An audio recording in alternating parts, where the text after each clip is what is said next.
این جدیدن ترند شده و واقعا ساده است. من نمیفهمم چون نمیشه. بابا خیلی ساده است. میشه. ریاضی. نه نمیشه. برو همین. خیلی ساده.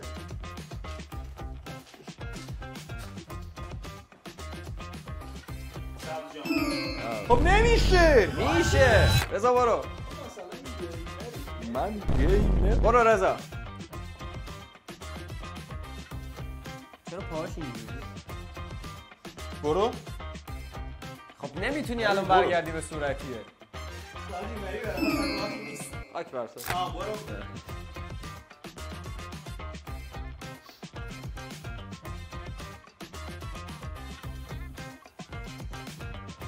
بیا اینجا باید نمیتونی رد چی از اونجا. چرا دیگه شد دیگه؟ نه نمیتونی. اسب شطرنجی مگه نمیتونی. شد. آقا میشه این یا نمیشه به نظرتون؟ میشه. دیدید من رفتم.